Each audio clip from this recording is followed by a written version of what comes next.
I want to talk to you about poverty. Poverty is nothing to play with, okay? Now, a lot of people, families are in poverty. You might be in poverty personally. Poverty is not of Jesus. That's the first thing I want to explain to you and share with you. Poverty is not of the Lord. It's really not.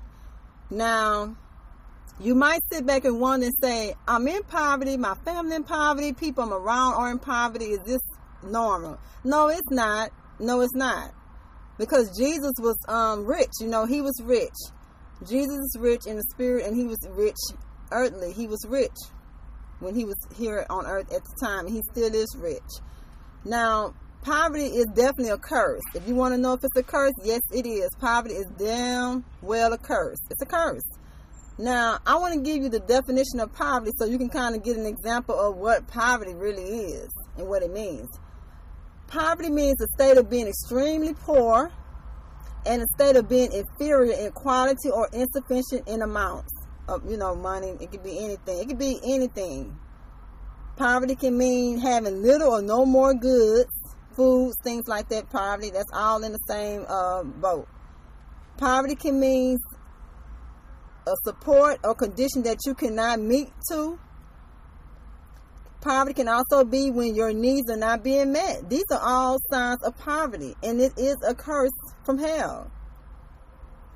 Now, I'm going to be honest with you. When Jesus comes in your life, if Jesus reveals to you that you are chosen in your family or something like that, you might be the chosen one. And if Jesus just come in your life and you start walking with Jesus, if you have say, hey, Jesus, come in my life, walk with me, Lord, be in my life, Jesus. If this is what you tell Jesus and you walk with Jesus and start giving Jesus your life and things like that. Sometimes you might, not just us, but a person might look at the situation and be like, sometimes you might hear a person say, my auntie, I hope she do this, girl. I hope she gonna be this so the family can be straight. No. Maybe you need to look at yourself. Maybe Jesus don't want to use them people to get your family out of poverty. Maybe Jesus don't want to use them other people that you looking up to put your family in the promised land. Maybe he want to use you, because sometimes you can be looking around trying to figure out how is your family going to get out of poverty. Lord Jesus, you might say, when is this curse going to be broken off my family? Well, maybe Jesus is waiting for you to break the poverty curse off your family. He want to use you to get things started, as far as breaking poverty, the curse in your family forever.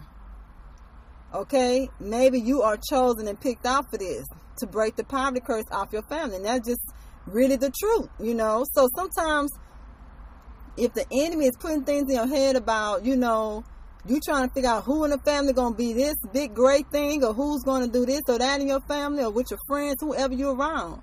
Maybe it's not them. Maybe it's you that's picked out and you don't even know it.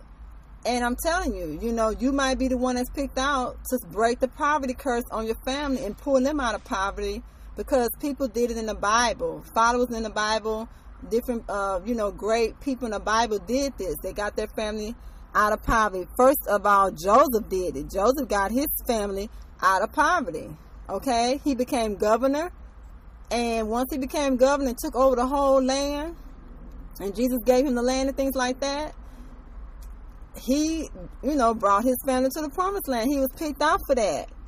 Okay? So this is how important it is to find out what's going on. If you have a poverty curse heavy flowing through your family, see what's going on, and hey, seek Jesus and see what ways that he wants you to take and what he wants you to do so you can get this situation solved, so that your family will not have to live in poverty ever again for any longer. Because it's important, ladies and gentlemen. It really is important, and people don't look at it like that, but you might be the one picked out to get your family out of poverty, and you don't even know it.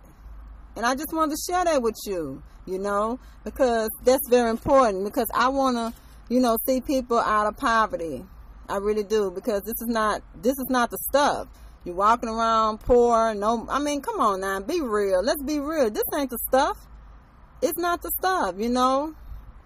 It's really not the stuff, you know. So I just wanted to share that with you guys. Poverty, yes, it is a curse. If you have already, you know, prayed to God and tried to get the answer on that, it's a curse. You know, poverty is not of God. It's in the Bible. Everything that, you know, I speak of, it's in the Word. It really is. You know, and I just wanted to share that with you guys. Because poverty is definitely not of Jesus. It's of the devil. And it's not of God, you know. Now, don't get me wrong. Sometimes Jesus will take us through things, trials, maybe challenges. Before we get to the promised land, we have to go through little tests, things like that, or big or small tests, however Jesus want to do it. He's Jesus.